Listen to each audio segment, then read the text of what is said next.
Let me guess. Your wife or girlfriend made false criminal allegations against you. She claims you assaulted her.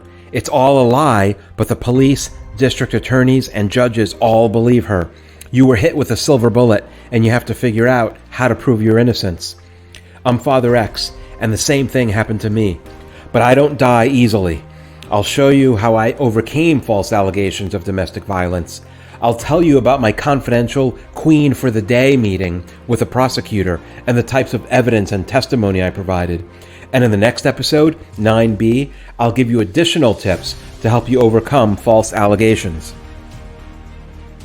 The silver bullet is often used in divorce or separation when the mother wants to get custody of the children or better terms in a divorce. She'll accuse you of verbal, physical, or sexual assault against her or the children. This works because most people in the legal system turn off their brains and assume the mother must be a victim without doing any analysis. If the mother is shown to have made false allegations, nobody in the legal system will prosecute her for it, so she lies without risk of penalty. Facing false criminal charges is extremely stressful. You risk going to prison, losing your job and career, and worse, you lose custody of your children.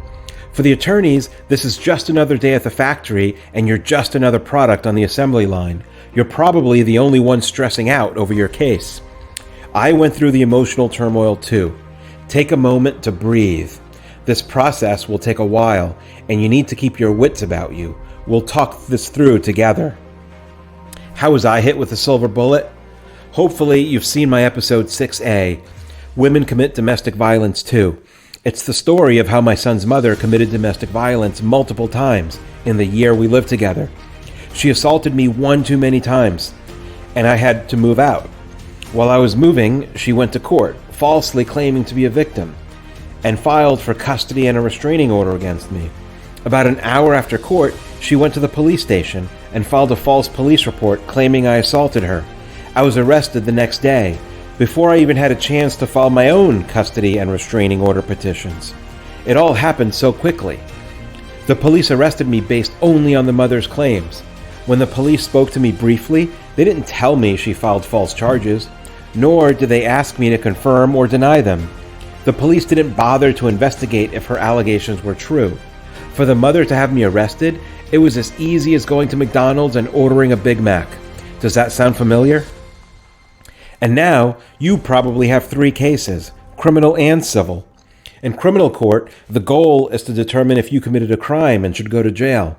Evidence and facts from the domestic violence criminal case are also introduced into the civil cases in family court. In family court, if you're found guilty of domestic violence, you could get a restraining order for 1 to 3 years, depending on your state's law.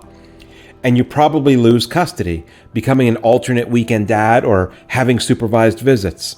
Domestic violence is a major factor in deciding who gets primary custody. So if you're found guilty in your criminal case or in the order of protection case, it usually means you lose the custody case too. These false allegations of domestic violence will affect your life with your children until they're adults.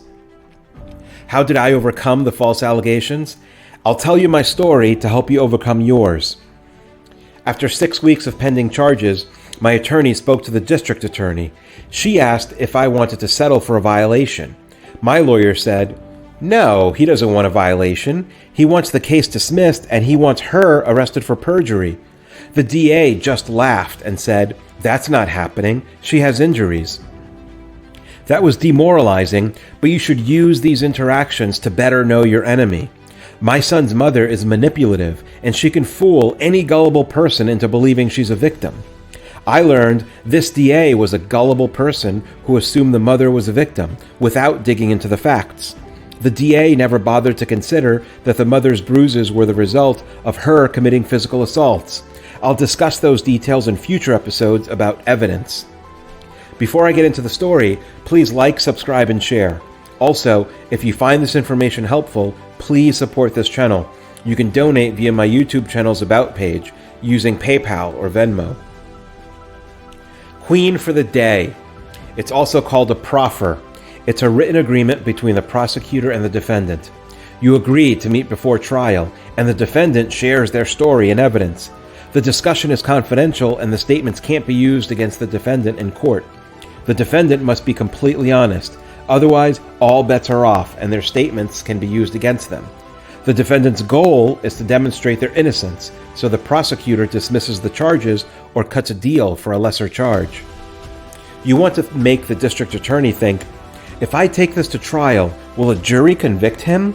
Or am I wasting my time because there's a significant chance the jury will acquit him? Early in my case, the district attorney had only heard the mother's story, but I was pressing them to drop the charges. My defense attorney set up a Queen for the Day meeting. In this private meeting, my lawyer and I met two female district attorneys. The mother, the alleged victim, wasn't part of it because I was presenting confidential testimony and evidence. It was supposed to be a 30-minute meeting for me to share my side. But I ended up spending 2 hours introducing everybody to reality. I covered what's now in my 17-minute episode 6A, Women Commit Domestic Violence Too, but with 2 hours of detail. To tell my story effectively, I didn't use vague statements like, I never hit her, or she hit me. Instead, I got into real details. Some key questions to address are, who assaulted who? Who instigated the offense? Was it mutual? Did the victim seek help? Were there witnesses? What was the history of violence in the home?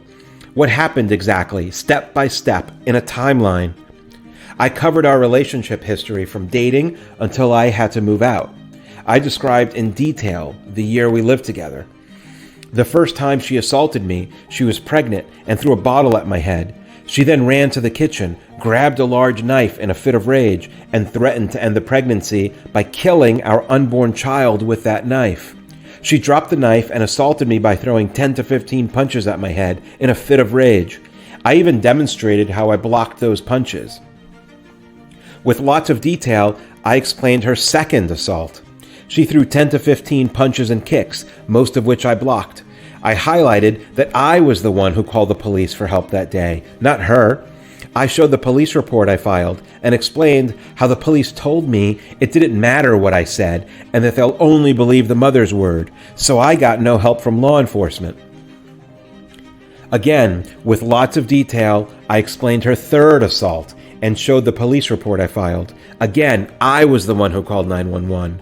She was in a fit of rage and threatened to break my laptop over the toilet bowl if I didn't let her read my emails. She started throwing punches and kicks, which I had to block, while I was trying to get away from her. I showed photos of the cut under my eye from a punch she landed, and she was doing this right in front of our son's crib. I revealed to the DA that I was the one who called the domestic violence hotline many times between the second and third assaults, seeking help to stop her violence. I had phone records as evidence from my phone. The mother didn't call because she wasn't the victim. I was, as shown by my actions. This is an example of testimony and evidence you need to prepare. I laid it all out for the DA, even mentioning our 3 couples counselors. I provided their names and numbers, stressing that these psychologists recognized the mother's violence and anger issues, including her knife-wielding incidents. These counselors knew she was the aggressor.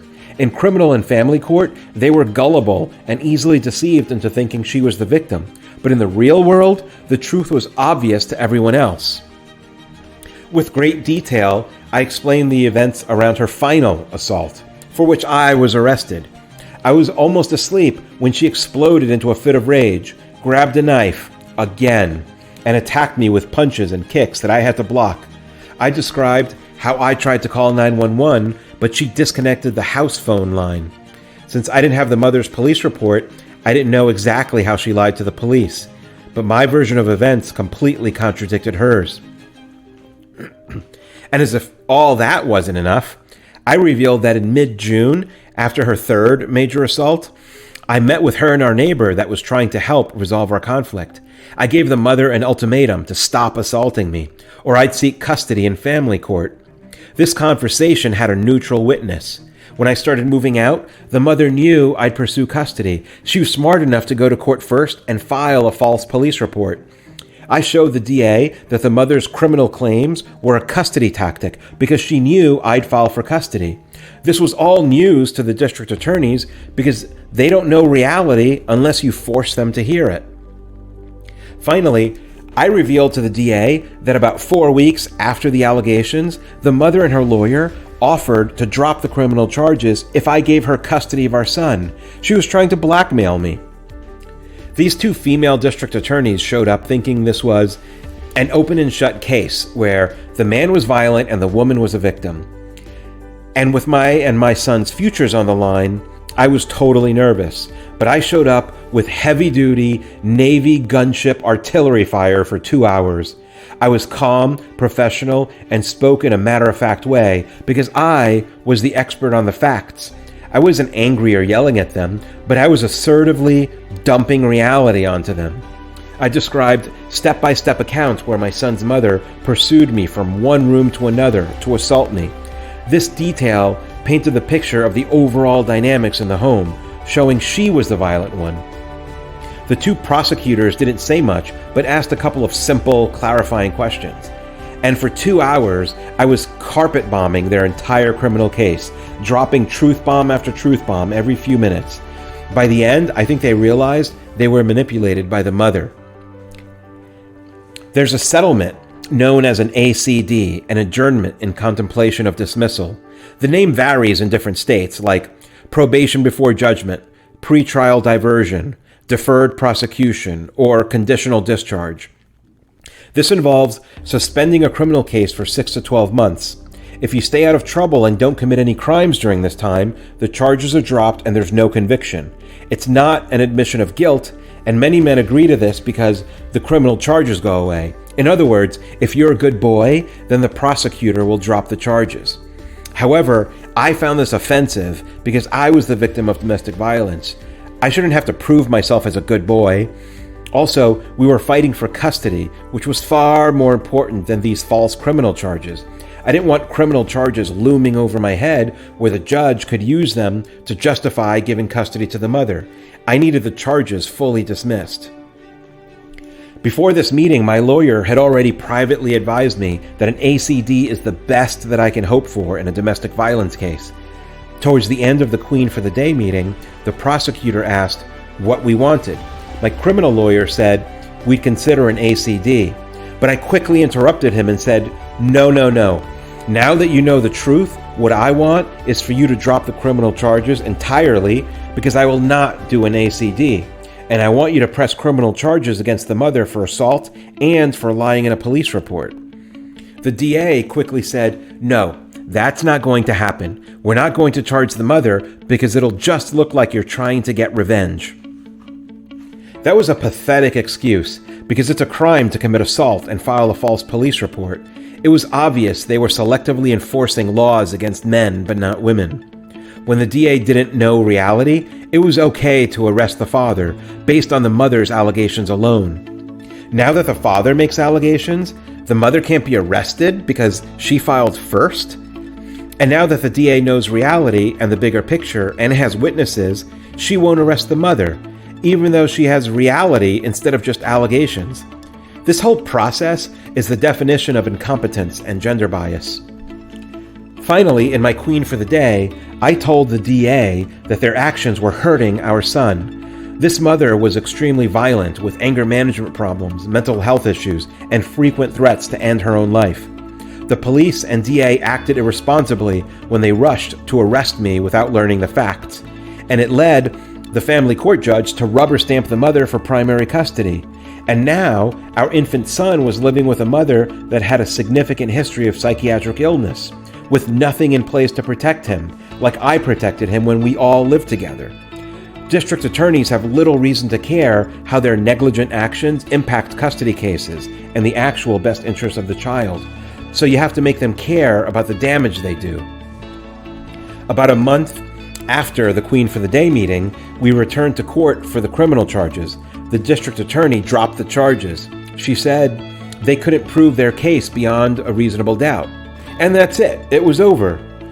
But that excuse was weak and cowardly. I expected integrity, like the prosecutor acknowledging that the mother was the aggressor, because that was the obvious conclusion. The child custody judge operated under the gender-biased presumption that the man must be guilty and the mother was the victim. The district attorney could have enlightened the judge, but chose to avoid telling the judge what they learned. So the judge's gender-biased decision-making continued. It took 3 years and 28 hours of my testimony to finish the custody trial and gain primary custody of my son. So that's my story on how I was hit with a silver bullet. Fortunately, I don't die easily, and neither do you. These might be the darkest days of your life. They were for me. I'm making these educational videos to help you navigate this nightmare. If you subscribe, you can get updates when I post more videos. Thank you for liking, subscribing, and sharing with your friends who are in a similar situation. If you like, subscribe, and share, it'll help get this message out to more fathers. Please support this channel so I can make more videos. You can donate via my YouTube channel's About page using PayPal or Venmo.